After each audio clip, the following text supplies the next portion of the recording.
Hi everyone, Fritz here. Have you ever wondered what a 401k is? What are the benefits of having one? How about the limitations? Well, in this video, we're going to answer those questions and hopefully lead you to the answer of, is a 401k plan beneficial for you? Let's get started.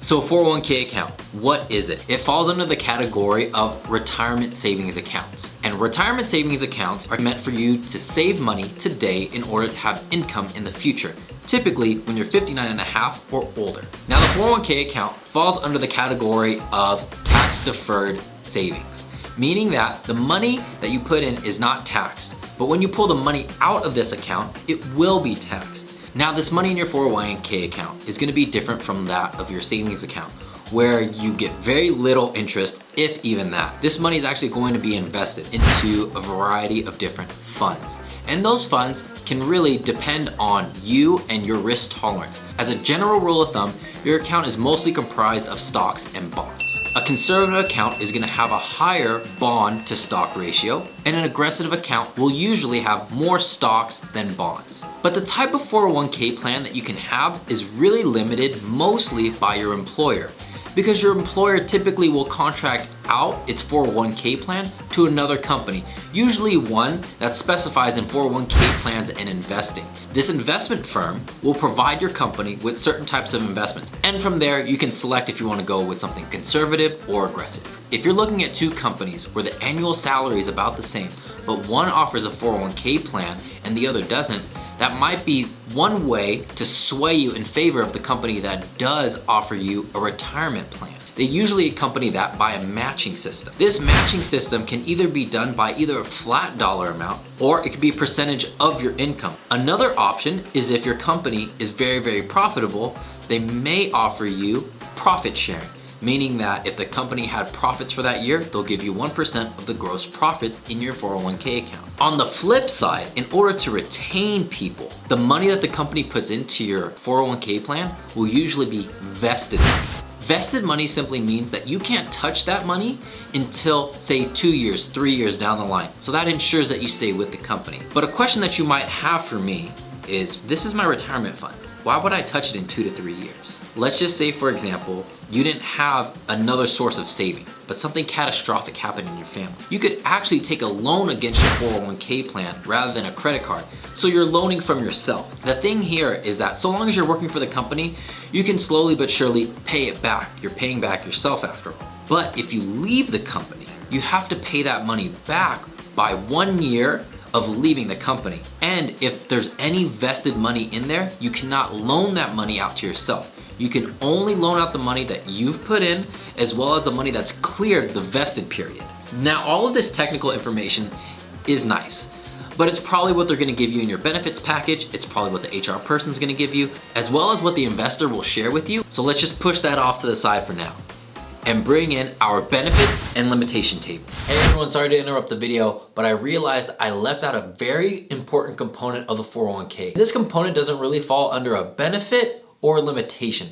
It's really more of a neutral statement, and that is the 401k will perform relative to the market. Even if you have a very aggressive or conservative account, if the market goes up, your 401k will go up. But if the market goes down, your 401k will go down. Of course, in an aggressive account, the highs are gonna be higher and the lows are going to be lower than a conservative account. So just keep that in mind when you're looking into a 401k. Let's get back into the video.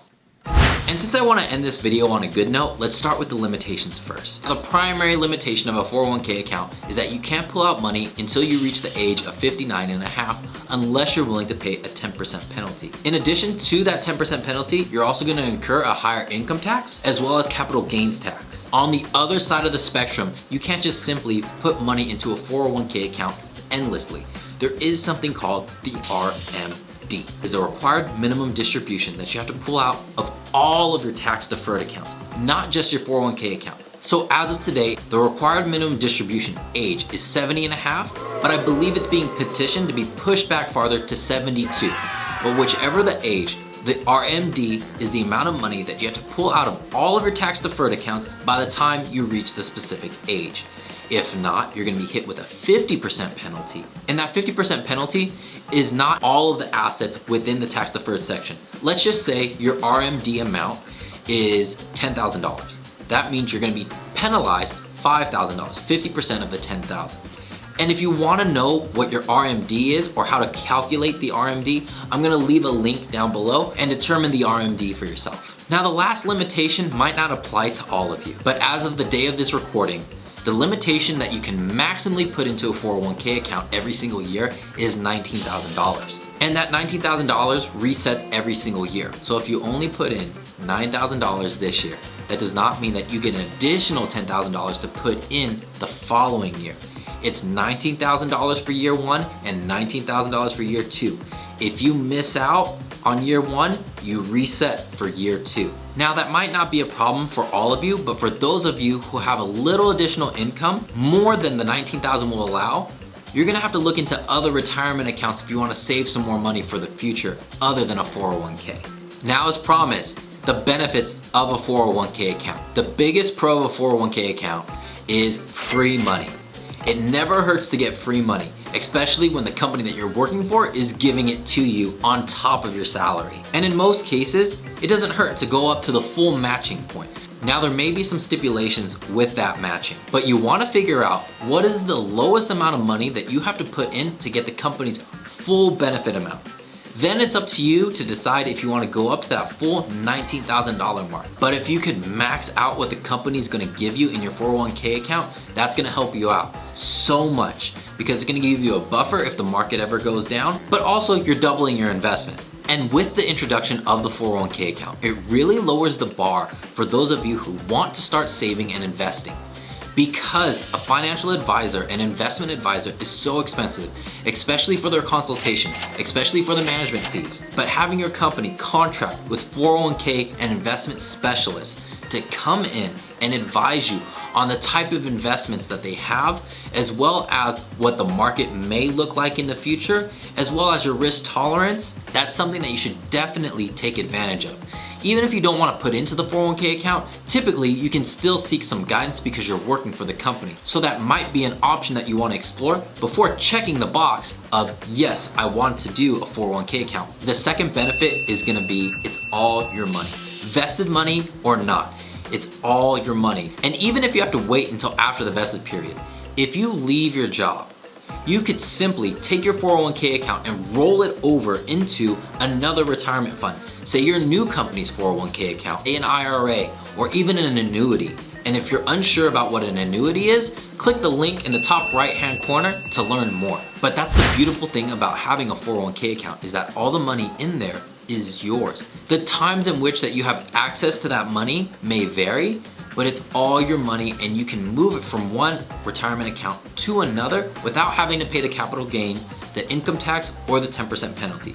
So long as it's staying within the same tax category, you're perfectly fine and won't incur any of those penalties or additional taxes. Now, the last benefit that I wanted to cover in the 401k, and I wanted to make sure that it was the last benefit because it truly is an additional benefit, not the main purpose. To recap, the main purpose of a 401k account is for you to save your excess money today, let it grow in the investments from a trusted firm in order for you to have a more secure retirement when you no longer want to work anymore. When the steady stream of income stops, you have a chunk of money saved away that's working for you. That's what the 401k account is for. But this last benefit, oftentimes people use it as the primary benefit of the 401k, and it's really not designed to do this because there's no way to really get around paying taxes. At the end of the day, you have to pay your taxes, whether it's today or tomorrow. So this last benefit, the 401k account can reduce your taxable income. Let's say you made $100,000 in the year and you put in $19,000 into your 401k account. When you pay your taxes on the following year, you're not gonna be taxed on $100,000. You're going to be taxed on $81,000, not $100,000. And the reason why this is a side benefit is because who's to say that taxes won't go up in the future? Maybe the tax that you're saving today is gonna be lower than the tax that you're gonna pay in the future. That's something that we can't predict. But if you're using it on the primary purpose of avoiding taxes, it's a game that you really don't wanna play. Because not only could tax rates go up, but you're locking your money up until the age 59 and a half, unless you're willing to pay the penalty. And if you pay the penalty along with the additional taxes, are you really saving that much more money? So just remember, the primary purpose of a 401k account is for you to save money today in order to have a more peaceful retirement in the future. Now, if you were confused about some of the terminology about tax deferred and tax exempt, I'm gonna leave another video over here in the top right-hand card. Go ahead and click it. And in that video, you'll learn the 3 different ways that money is taxed. So I hope that this video cleared up some of the questions that you had about 401k. If you enjoyed this video, please let me know by leaving a like and subscribe. If you have any questions, leave it for me in the comment section down below, and I'll see you in the next video.